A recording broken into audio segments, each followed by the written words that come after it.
Hello my soul family, how are you all? And I hope you are doing great, wonderful, amazing, safe wherever you are in the world.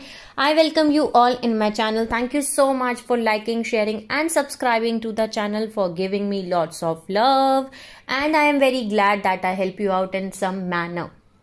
If you have not subscribed yet to the channel, then please like, share and subscribe to the channel. And you can also let me know in the comment section if you want to tell me anything. So let's start today's video, and this is part number 25, which is the continuation of the series which we are doing it. In the previous part, which was part number 24, we get to know what was the Sumerian invasion, what was the Egyptian invasion, what was the Knights Templar invasion. Also, we get to know about what were the Centaurian wars and Mayan raids and Babylon massacre. So if you have not watched that part, just go and watch that part first before watching these parts.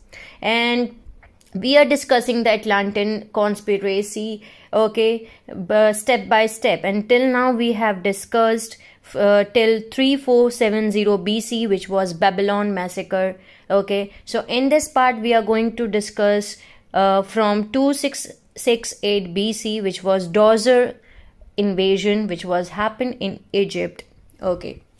So let's start today's video. First of all, what has happened in 2668 BC? This was again Egypt's invasion, as I told you, and at this point bunch of the people were holding in Egypt, fighting over who was going to rule Egypt after Thoth Enki groups entered, Marduk had come in and Scarab kings were there. Finally, a line of guardian lines, okay, which was the Imhotep lines, had powered back, but in Saqqara, okay, Saqqara base, and Saqqara is always a secret site because it is connected to certain escape portals. These are the escape portals where you have, wanted to a quick way out from this planet. So there are certain areas in Saqqara that you could activate very easily, get into the inner earth and get out before they got you. Before the dark fallen angels got you, okay.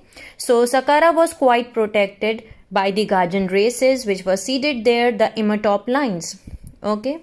Now there was kind of co-king ships that were happening, where you would have the main ones that were either Dracolians or Anunnakis in Thebes area or some other areas. In 2668 BC, Djoser became the pharaoh and Imhotep was supposed to be his vizier, that means the advisor. Okay, and the real pharaoh who had been in power at that time was Imhotep, okay. That's why he know all sorts of things like maths, building, construction. Why? Because he was one of the royal lines. He was pre-dynastic king. So there were invasions going on from every area, like from the Babylon, Sumerian on Egypt, because Egypt has a major Stargate 4, the solar spiral Stargate, as far as teleport station, and also as I told you, the solar spiral. So Imhotep was surrounded and it was not looking, Enoch decided that it was a nice chance to be diplomatic, so he came in as Djoser. Djoser was Enoch, okay. Enoch was Djoser. So Enoch said to Imhotep that we know that the ones up in Thebes want to hang you all and you are going down, and we know that you are hiding your Magi Grey Line kings and we know where they are. We will tell the Thebes guy, okay, that they, like Enoch said that we will tell the Thebes guys to make them come in and get you and raid the Magi Grey Lines which you are hiding out, okay, which you are hiding. So don't you think it would be better to just make a deal? So for Imhotep, it was like when you are in a lose-lose situation and you take the lesser of the lose, okay. So at least you are alive, okay. So there would be a long enough time to do something about it and get things back in order. So Imhotep basically agreed, fine, you take it, fine, you will be the king, and he handed it over to Enoch, And because he was so helpful and not resisting, and Enoch needed him for certain aspects of knowledge that he had that he could not access, because he was not working with the Emerald Covenant, that kept him, okay, on. So he kept him as advisor and his buddy, okay, and he stayed for a while. Now what has happened next is Enoch got kidnapped. After that, when the thieves groups found out who were opposing Enoch's group as well, that he was there and Djoser is Enoch. So the thieves guys, they get to know that the Djoser is Enoch. So Enoch was kidnapped by the thieves group. So they have written off that Djoser has died. He did not, as he did not, he did not died as he got kidnapped, but the line still continued. So Enoch ended up in the Great Pyramid, held as a prisoner, as a scribe, and being forced to translate information that he knew. And this is where we got the Egyptian books of the dead. They were pumping Enoch for the, information that he knew from the Tibetan texts that he had access to before he was working into the Emerald Covenant. So the Egyptian books of the, the Egyptian book of the dead and the Tibetan book of the dead were actually part translations of the same information that originally had come off the CDT plates, which are the Cluster Dora Torah plates, way before. So when he was having problem in the pyramid, he was having a change of heart. And then the Djoser, Luciferian, Paladin, Nubian groups, which are the Paladin blondes, they got him out from the pyramid and they rescued him, and he was exiled in the Paladin system on Alcyon for a while.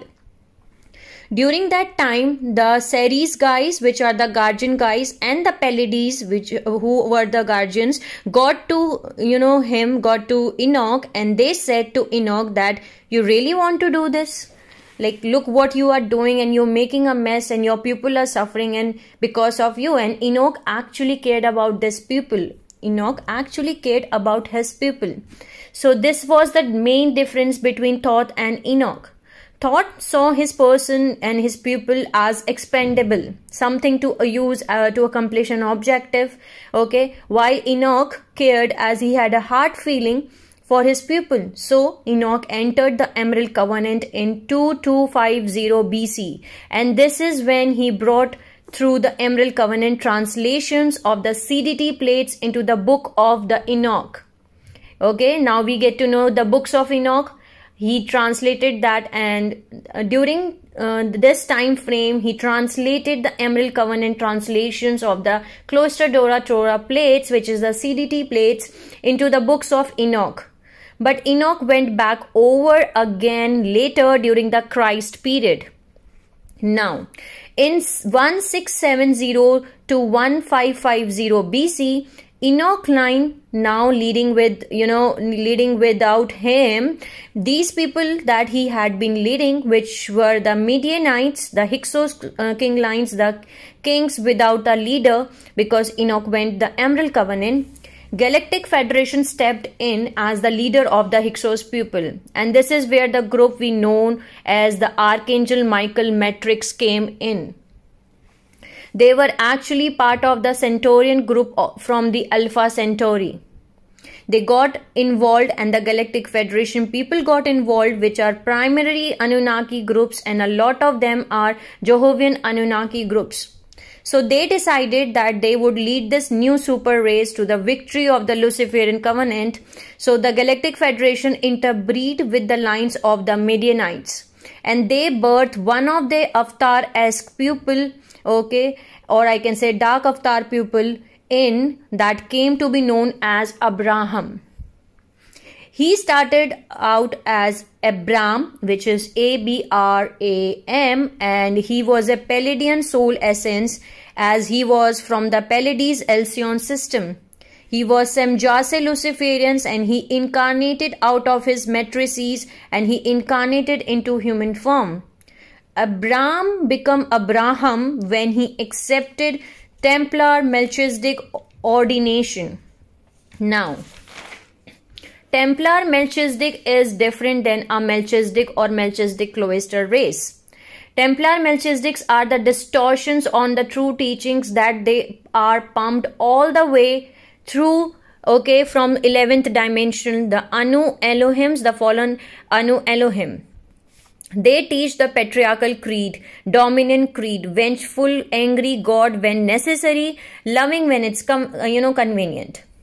The Templar Melchizedek teach you to worship a God outside of yourself, to worship a Christ that attend a cross. So Abraham was born into Ur, the city of Sumeria, okay, and he became from Abram to Abraham at age 12 when he accepted the opportunity for ordination with the group of Hyksos, because at that time Hyksos were running Templar Melchizedek Creed, the Jehovah's Melchizedek Templar Creed. So once he became Abraham, he was sent on missions. One of them was into Egypt to set the stage to go on a conquest. He was sent to steal the Ark of the Covenant box. Now, till now, we have got like almost many of the, conspiracies, Atlantean conspiracy stories till now, and till now we get to know that the whole history which we can get to know is all about who is stealing the Ark of the Covenant box and who is going to take the control of the planet Earth. Okay, they all were stealing. Okay, one of the groups steal the Ark of the Covenant box, then our guardian races get it back again, then the Ark of the Covenant box again recoded, the keys and codes were changed again, then again it was stolen by their groups. So it was the whole history of stealing the Ark of the Covenant box. That's why in today's time frame, we get to know that the Ark of the Covenant box is just a golden box, but it's not the truth. The Ark of the Covenant is not a gold box. Okay, the Ark of the Covenant box is it's a box in which you are having rod and staff. Okay, so they got a hold on the Ark of the Covenant box again, and thanks to Enoch, who had left at a certain period something called the Watchtower's texts, which were originally the symbol codes that Enoch had decoded the Ark of the Covenant box so he could open it. So Abraham went to Egypt in the Saqqara area with his family, and he married an Egyptian Midianite woman living in Egypt. So after they managed to get a hold of the Ark of the Covenant box, Abraham was sent for a big mission which they stole it from the Ceres Egyptians, okay, and they asked to do something which was called as Dead Sea Conquest, because the area that got most affected now, which is called as like Dead Seas, okay, that area which is called as Dead Sea between Israel and Jordan, it was the dominant quest again. What they did was that they used CDT plate 11 as Thoth had that, okay, to activate it, activate with the rod and staff, and again they used Stargate 10.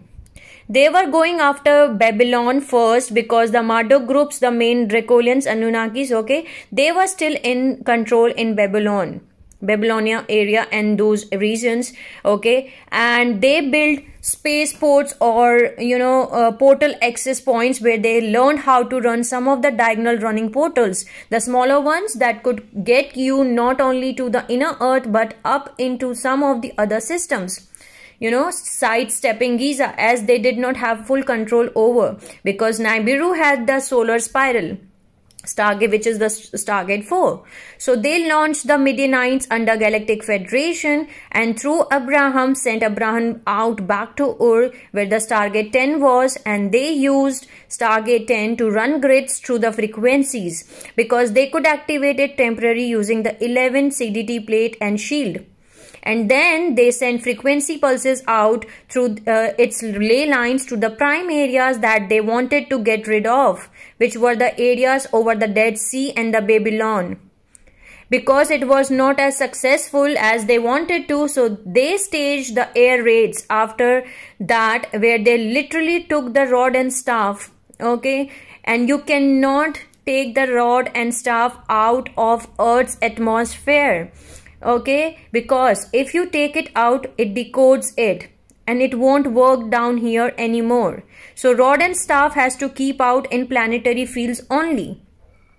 So they tried. The great thing that they had succeeded with the Babylon massacre, but there were still problems. They were, using the two portal setups. The portals became known as Sodom and Gomorrah. So these were the access points that they had used to sidestep anything. So they used the tools themselves by taking them out in 3D atmosphere over to this area and using them directly, beaming them down, using them directly.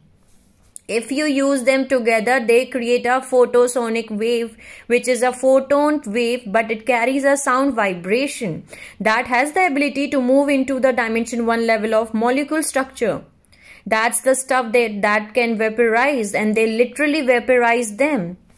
They wipe out the two areas, two cities, okay, also wipe out the nice lush area that used to be, okay, what's called now the Dead Sea, because it was green there, water there, but now not anymore. So that's the another thing that is in biblical record, Sodom and Gomorrah story. That's where this comes from after that period, and this ended up. We would not be here speaking about it right now if the guardian races had not stolen the Ark of the Covenant box back. We did not get the plate, okay, and the shield back. So that was enough, but that was enough to stop them from using the plate in that shield. Now, in 1670 to 1550 BC, this is a historical record. This is the record which we get into our history also. This group of Hyksos, who they think were the Midianites, okay, came into power into Egypt, where they were almost became like the Egyptians after invading Egypt, and holds the Hyksos kings that were considered the Hebrew kings. These were supposedly the ones that became the Hebrews. Supposedly Midianites were the desert people, the Hyksos that went into Egypt, invaded Egypt, and these guys did the exodus and became the Hebrew people. But they were not Hebrew people to begin with, as they were set out to destroy the Hebrew people because they wanted the stargates that they were holding. So the Hyksos became the dominant dynasty lines during these periods in Egypt. Last Hyksos king was Pharaoh Chemis, and he was dethroned by another fellow named Amos. Amos was the Enlil Audit Kron Dracolian Agenda one that dethroned Chemis and were going to throw the Hyksos out. When Amos came in, that meant that the Hyksos population were going to be stomped on, just like the Hyksos has stomped on Egyptian population when they got in power.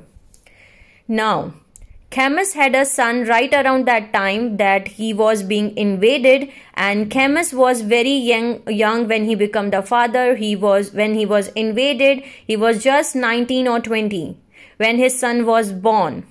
And at this point, Amos was taking over and progressively moving in, and they knew that the Chemis and his family line was going to be killed.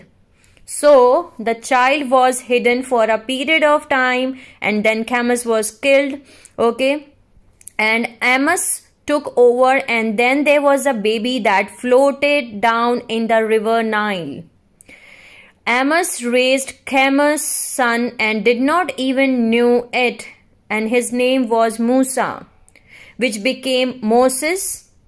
And when he was 18-year-old, there was an issue, and Amos started to wonder already, because there were certain affiliations were making it look like. So there was a test where the story of it is recorded there, that there was a murder that took place, and Musa had actually murdered an Egyptian to protect the Hyksos. And that was enough for Amos to say, "You are one of them." So that's when he get out of Egypt and go into the land Canaan. They ended up taking him to the Galactic Federation headquarters at the time, which was outside the area of Jerusalem. Galactic Federation met him on Mount Sinai. they call Mount Sinai, and they gave him something to do, and they gave him rod. Okay, the guardians got the box back with the staff, but they had the rod. Okay, rod is a smaller device, and part in the Red Sea is not too hard to do when you have one of those power tools with you. And this is how that whole story came to be. You know, when Moses was sent back in Egypt to terrorize the Thutmoses lines, which were the child of Thoth of kings. Okay, terrorized Thutmoses 1, 2, and by the time Thutmoses 3 got in there, they were so sick of these guys that they were like, just go and get out and stop torturing us, because they had the power of using the rod. And in the meantime, the Galactic Federation has gotten the staff, the whole box again, the whole Ark of the Covenant box again. So they go again for world dominion campaign, because now they have rod and staff in the box back. Also, they have the shield and the CDT plate 11. So Moses led the Hyksos people out of Egypt, not the Hebrew people, to the promised land, led him Mount Sinai area after very long executions through the desert, okay, to move around other tribes that they knew they could not move through. The promised land was promised. And what was the promise? The promise was, as Galactic Federation promised them, they would let them use the staff. So they all would have to do is wipe out the Hebrew tribes that were down there and take it over. They were going to use again the rod and staff and signet, and CDT plate to do what they had done in Babylon before. The reason they never got the promised land was because the Syrian Egyptian grabbed the Ark of the Covenant box again from them, and they took it over to have headship place, which was in Egypt, and the shepherds were the good guys. Headship is the area across Thebes, Egypt. Okay, in 1459 BC, angelic human Hebrew type 2 was in Israel. Okay, but that's how Syrian Egyptian Magi Greek king lines exiled in desert. Okay, retrieve Ark of the Covenant gold box and tools, preventing the destruction of Hebrew type 2. And that's the Israel Crusade 1459 BC. Now, in 1458 BC, something called Hatshep invasion happened. Hatshep was the half-sister of the Thutmoses III, who was part Odeteron, running a Dracolian agenda. And when they got to know that the Ark of the Covenant box is there, they raided and steal the Ark of the Covenant box again from the Hatshep temples. At this time, the seals were recoded again, so the same security seals would not work. In 906 BC, on Mount Sinai, King Solomon temple was built actually. Now the Galactic Federation has figured it out, the new seals, and that were the 10 commandments. There were several tablets. They were the tablets of the law. They were made with the rod instrument. You could carve stone with the rod and it was easy. And God's hand did not come down and do it. Moses did it. He used the rod to carve them. They were set of tablets that were put in Solomon temples, and then they were blown up when the temple ended up by accident. Okay, so these are the tablets of the law. Okay, these are not 10 commandments. Okay, the 10 commandments were the sound tone programs that were supposed to be used audibly spoken to open the seals on the Ark of the Covenant box. And they were on 2 tablets. These 2 tablets went around with the Ark traveling all over now, and it was even another object you have to keep track, as you do not want the tablets and Ark of the Covenant box ended up in the same place. So the Hyksos were trying to make sure the tablets were okay, as they did not want to lose those tools, and our guardian races ended up getting them and figuring we have time to reach them. So the tablets, the 2 tablets, they went to Africa and they are still in Africa. The 10 commandments tablets.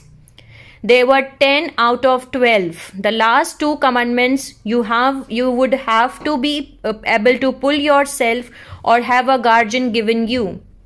Now, the law tablets were the one where there is thou shalt not this, thou shalt not that, thou shalt not do anything that's going to make it so the Luciferian can't control you in what it came down to.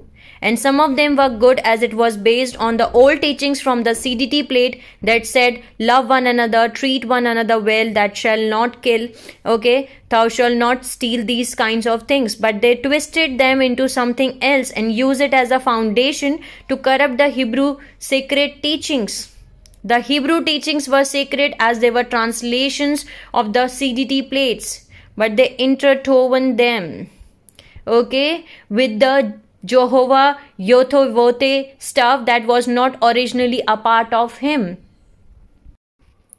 Now what has happened is that the Paladin series Emerald Covenant race of Alcyon, who were the guardian races, they intervenes directly with beam ship intending to teleport Ark box, okay, the Ark of the Covenant box and tools out of the Solomon temples and return it to Magi Grail King protection, preventing Solomon assault on Hebrews and advancement of the pole shift agenda. Here, Galactic Federations, they attempts to teleport Ark box to their Paladin ship, but they miscalculate, destroying the Solomon temples, completely with a photoradionic wave beam. And here, the Paladin series Emerald Covenant race, who were the guardian races, they retrieve the Ark of the Covenant box again in guardian protections. Okay, they give it back to the guardian races and they prevent the pole shift agenda. And this was the phrase which was called as fall of Solomon temple, and this is how they accidentally burn their own temples. They burn their own Solomon temple by accident. Now, in 26 BC, Roman invasion happened where Omicron Decolian legions of Orion moved their Nephidim Anu Melchizedek Illuminati races into political power within the Ion Empire of Italy, deposing angelic human tribe 5 of Italy and Ion exile Celtic, Druidic and Seminole Atlantean Magi Grail kings to create stronghold of Roman Empire dominion. Progressively, they infiltrate and transpose their race identity over the angelic human tribe 5 and Magi Grail lines Ionines of Italy and began corruption. Okay, they began corruption of Ion Grail kings, sacred CDT plate spiritual teachings to create the foundations of the Church of Rome, Catholic religious control dogma political machine. Now in 23 AD, okay, something called Essene divide happened. What was happening in that time frame is that Galactic Federation was uniting groups of Luciferian Hyksos king and Jehovah Hassa king Anu Melchizedek to raid Emerald Covenant mission of Magi Grail King Essenes, which was Jeshua, which was Jesus Christ, John the Baptist and Maryam in Tel Al Amarna, Egypt. Due to Essene divide raids, okay, Jeshua Grail King Essenes are unable to fulfill intended mission of disengaging the Niburian Diotic crystal grid to free the solar Stargate 4 and Earth Stargate 11 to prepare for the 2017 AD stellar activation cycle, which is right now, and schedule planetary Christos realignment mission. At that point of time, the Magi Essenes had fulfilled part of the mission by reclaiming the Rod and Stargate tools and its Ark of the Covenant gold box from Galactic Federation, Noah, Abraham, Moses, Hyksos, Anu Melchizedek, Illuminati 9, but could not recover the staff tool again. Following the failure of intended planetary security mission, Joshua, which is Joshua, John, Mariam, and several other Magi Grail king Essene hide Ark of the Covenant gold box and its wrought tool in the Vale of Percy, England via Tel Almana inner earth portal passage. Now in 325 AD, something called Council of Nicaea happened.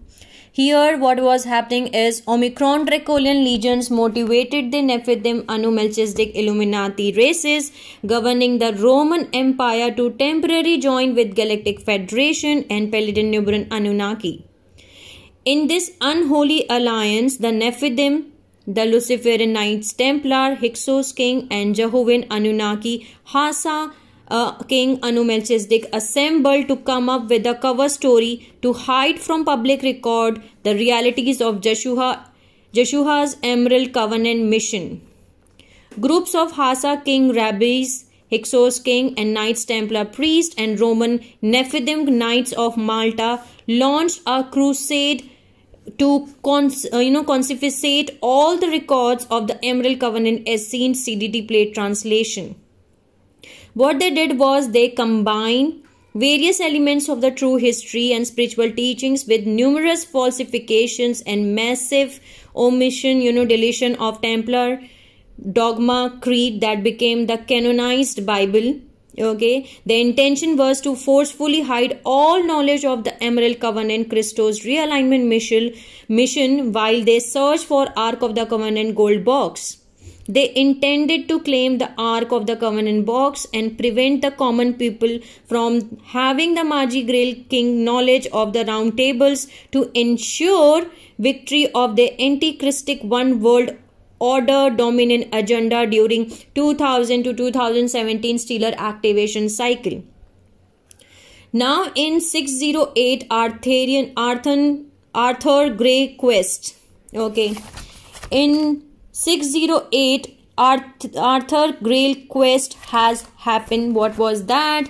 Okay, Magi Grail King Arthur was born in 559 AD and the Knights of the Round Table were the Magi Grail King Melchizedek cloister regents who protected the Holy Grail knowledge of Earth's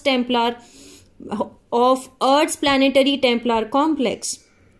Arthur, Giovanni and Round Table Knights held the Planetary Security Commission of reclaiming the staff tools from the Hyksos Illuminati and were intended to run the round table, rainbow round tables to disengage the Nebruan Diotic Crystal Grid in fulfillment of the Joshua John Mariam Emerald Covenant mission. Through Merlin assisted in return of the Stargate tool, the sword Excalibur to Magi Arthur protection. Merlin later betrayed the Emerald Covenant mission in favor of Hyksos Knight Templar Galactic Federation world dominant agenda. Arthur successfully returned the staff tool to the Ark of the Covenant gold box and relocated the Ark of the Covenant box containing the rod and staff from the Vale of Percy, England to where it remains hidden today. Okay, it was, it is still here on the planet Earth, but it is hidden right now and it's in under the Guardian's protection.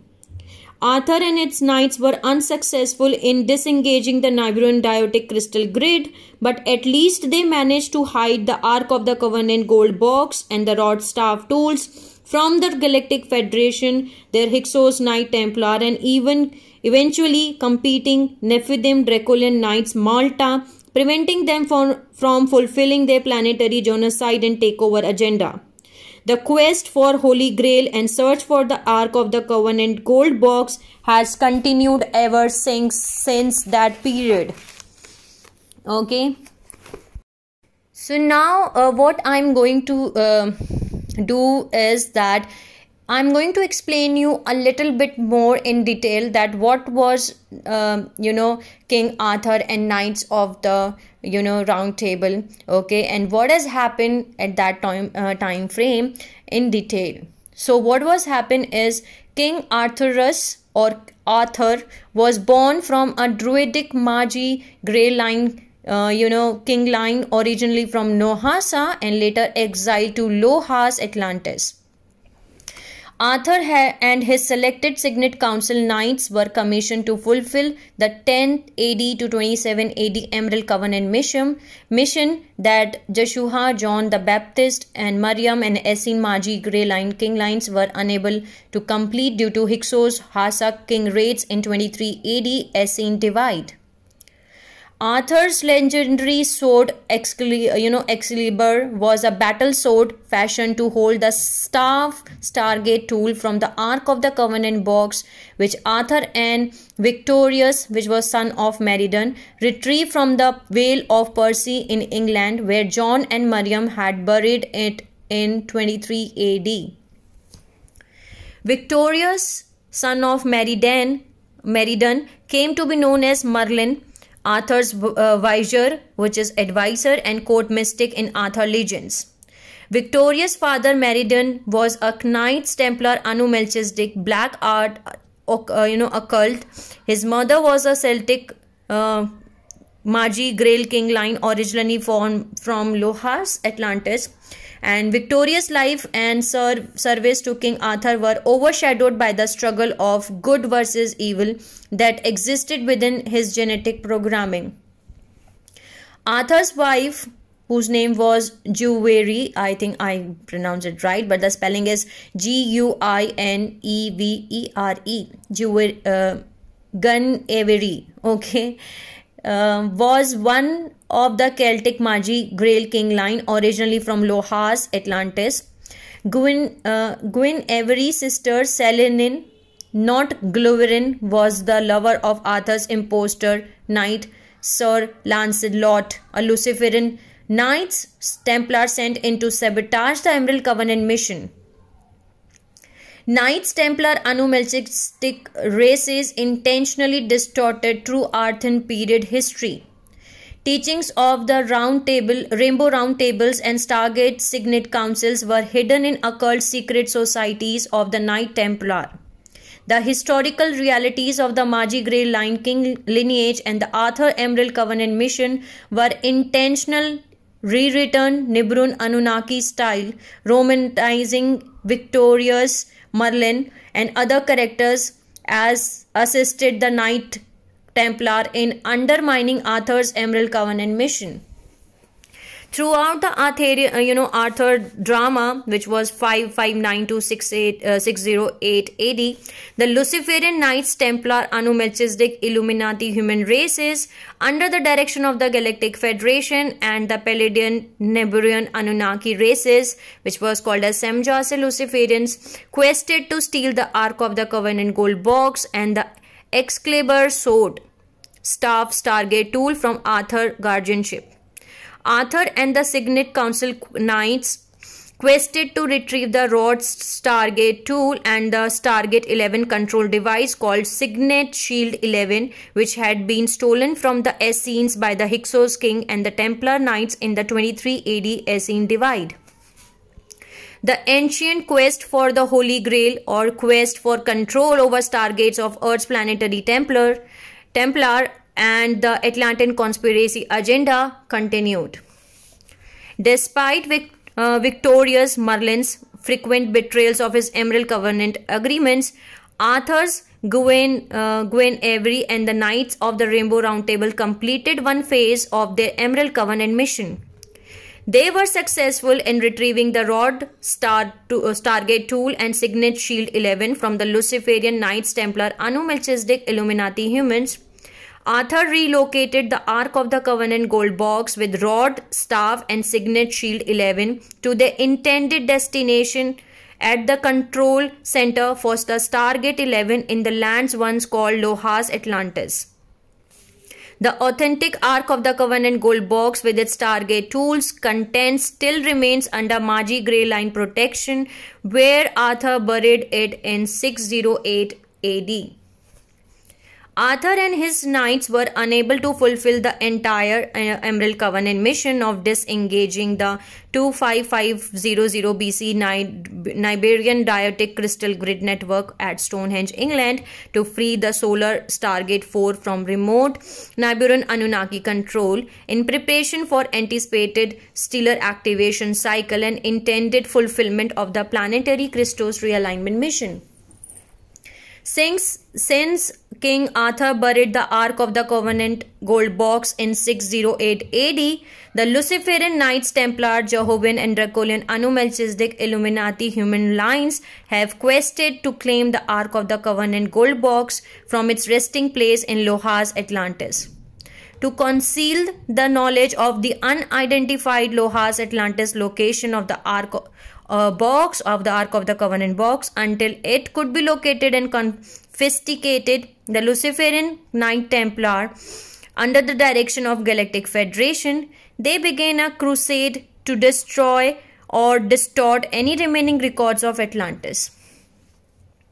Further distortion of historical records and intentional planting of falsified Atlantean maps were tactics used to deter competing Illuminati human forces from retrieving the Ark of the Covenant box and thus control of Earth's Templar before the Luciferian Knights Templar could stage off their wrongful claim.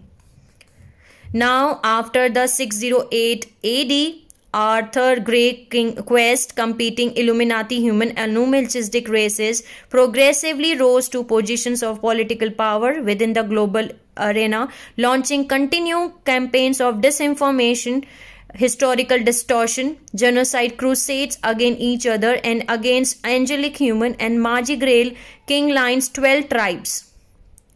In 1244 AD, the Cathars, Magi Grail King families of southern France, were destroyed by Omicron Dracolian held Church of Rome in Albizon Crusade. Albizon Crusade.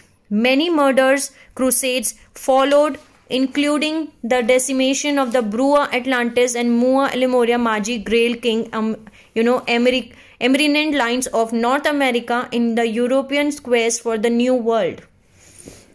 It was long known among the competing Knights Templar, Jehovah and Nephidim were the Omicron Dracolian Anu-Melchizedek Illuminati human inner circles that the New World of America was the old world, which Brua Atlantis, the location of the central controlled site Groel Point for Earth's planetary shield, was once part. The competing quest for control of Lohas Atlantis, Stargate 11, the Brua Atlantis, Groel Point, and other Stargate locations in Earth's Templar complex have been at the heart of the continued conflict and race hatred and dominant campaign throughout our recorded human history.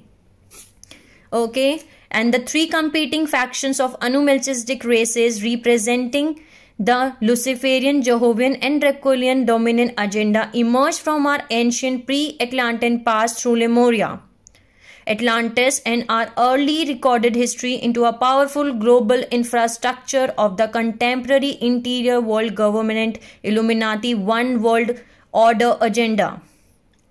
As part of the planned premeditated Atlantean conspiracy strategy, in 1750 AD, the Galactic Federation and the Paladin Luciferian Anunnaki races began making remote contact with the chosen ones, descendants of their respective Anu-Melchizedek Illuminati races, who carried the DNA template implantations, allowing for telepathic, rapport and various other regions. Galactic Federation and the Paladin Nubians motivated the American Revolution and the founding of the United States of America via secret society occult school, inspiration of the Luciferian Knights Templar Anu-Melchizedek Illuminati races. This contact progressed from infiltration of the ancient traditional religious control dogmas with their inner circle allied occults into what has now become the New Age challenging movement.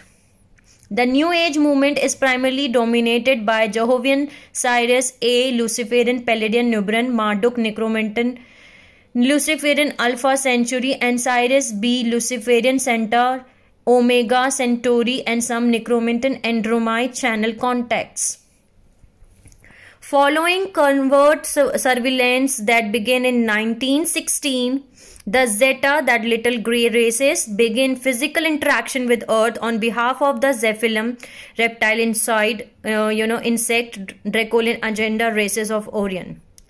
In the 1930s and 1940s, Illuminati human Anu-Melchizedek descendants of the Zephyllum, Zeta, Omicron, Dracolian, Dragon Moth, and Odicron, which are the reptile avian, Dracolian agenda races of Orion, entered one world order dominion treaties with the Orion Zeta Relilian races.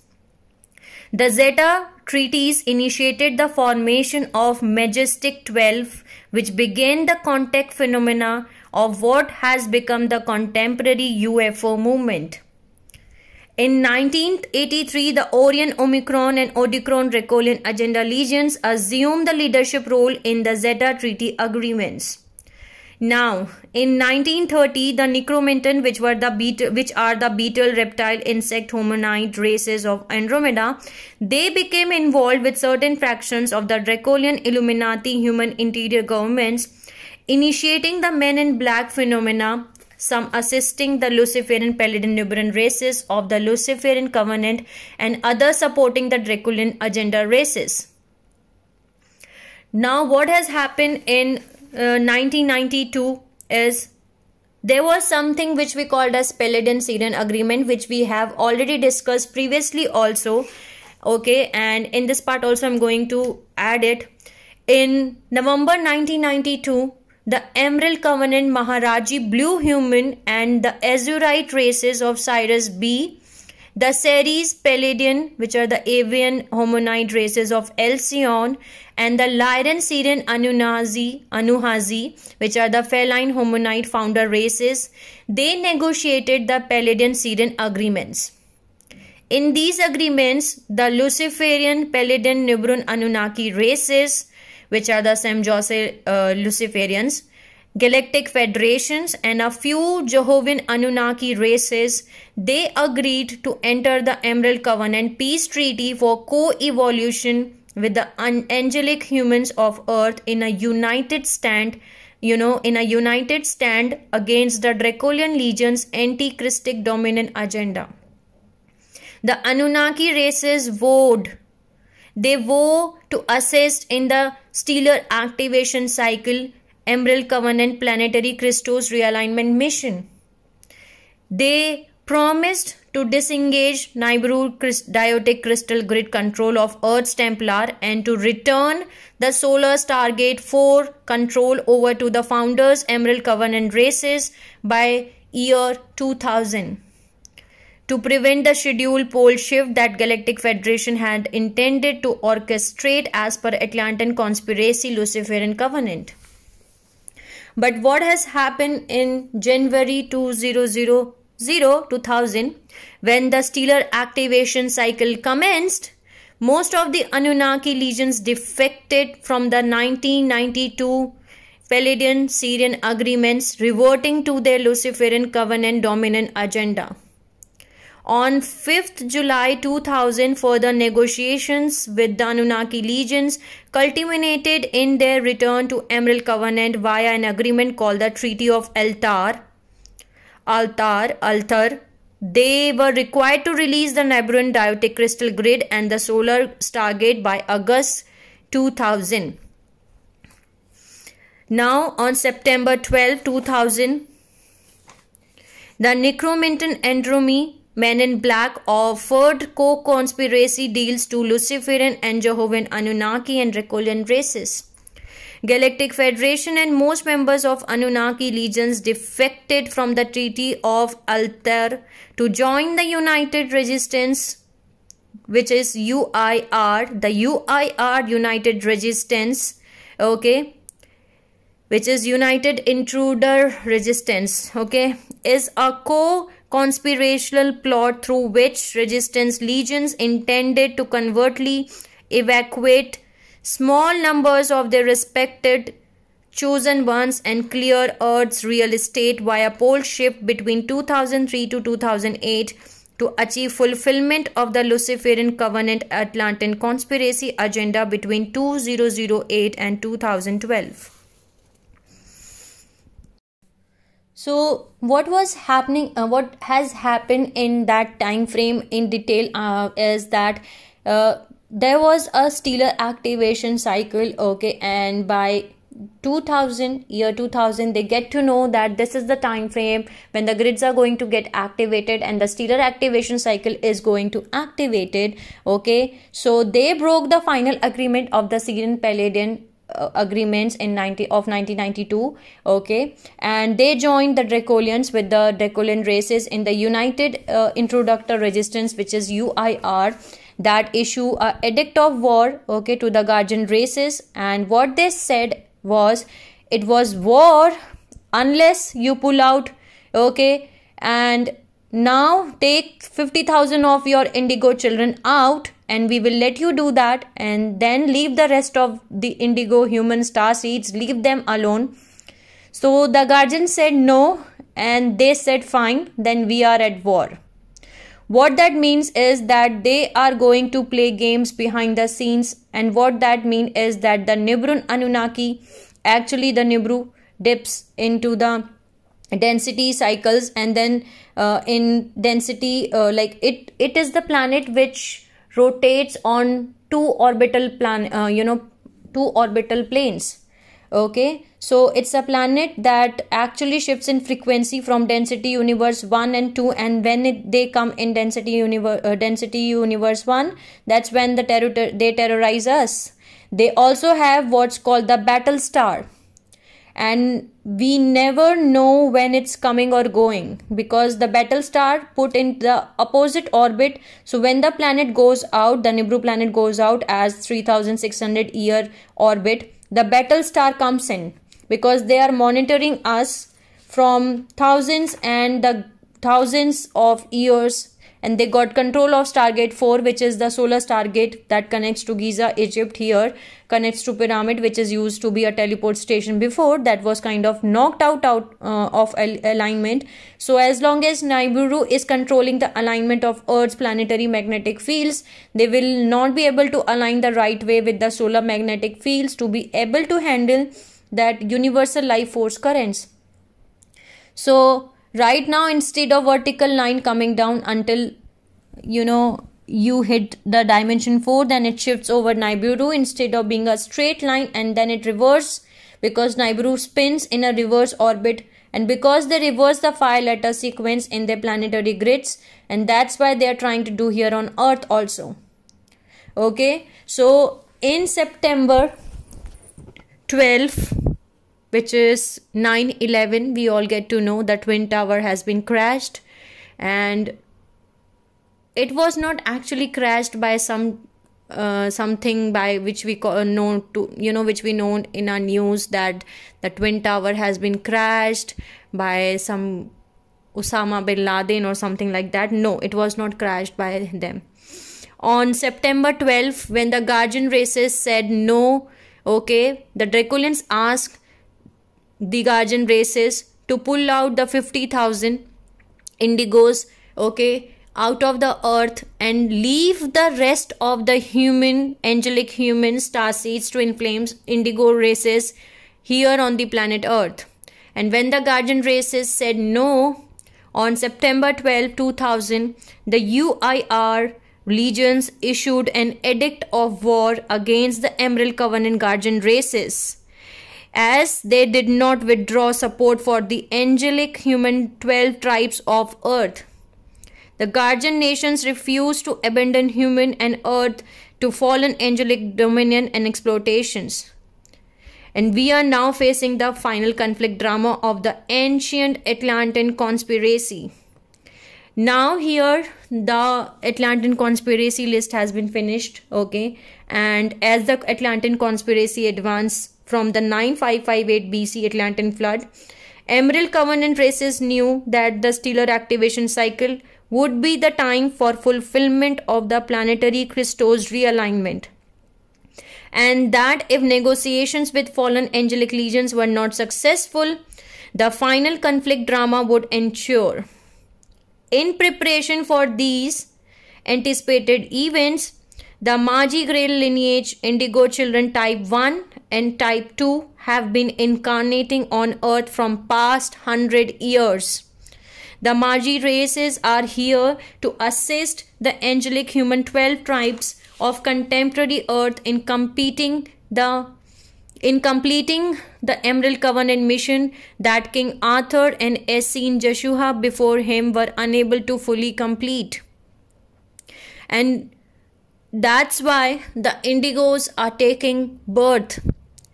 And in the next part, I'm going to explain that what are indigo 1s and what are indigo 2 and what is indigo 3.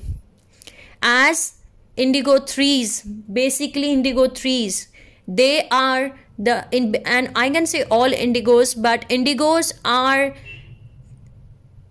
known as, the return of the Emerald Covenant, a promise, a very ancient old promise that was made by the guardian races to the people, that promise was to make sure that the 12-strand DNA template will be back on planet Earth.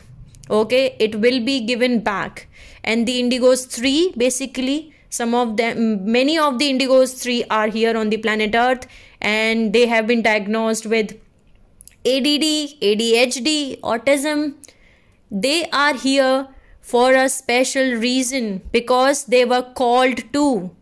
They are here because we asked them to come in, and they are fulfilling their promise by incarnating here on the planet Earth. Okay, and here also there is a strategy, okay, a plan, a conspiracy to give them some kinds of drugs and numb them so that they are not able to do what they are supposed to do here on the planet Earth. And it's very important to understand, those souls who are listening to me, the soul family who are listening to me through this video, the children, the parents, because you are having indigo 3s, most of the parents are having the indigo 3 children with them. If they are diagnosed with ADHD, ADD, autism, they are not having any mental problem. They are the Emerald Covenant races, the Emerald Covenant order return. They are the I can say Orpheums. They are the ones, they are the ascended masters who are coming back on the planet Earth. So we are not supposed to give them any kind of drugs, okay, any kind of medicine. Instead, we have to help them to rehabilitate, to help them to activate their DNA strands. In the next video, I'm going to explain these indigo type 1, 2 and 3 in details, so that you can all understand that why they are coming back and why they are so important and so precious. And this is the ancient race, the elder ancient race which is coming back, a promise which was made by the guardian races. They are coming here to fulfill that. Okay, sending you lots of love. And here the Atlantean conspiracy, we have all covered all of the points, all of the events which has happened, which was planned, and now you all understand that what was actually happened step by step. Okay, in the Atlantean conspiracy was a pre-planned strategy which was applied step by step, that when the stellar activation cycle happened, okay, the angelic races are not going to, the angelic races are supposed to be dysfunction so that they cannot do what they are supposed to do here on the planet Earth. But the guardian races, they also get to know this. They know that these races, what these races are doing, what the dark fallen angelics are doing here. So the guardian races, they started anticipated events where they started sending the indigo children types and the Magi Grail King line lineage incarnating again on the planet Earth. Okay, so sending you lots of love, healing and happy energies to all my soul family. Take care of yourself and see you soon.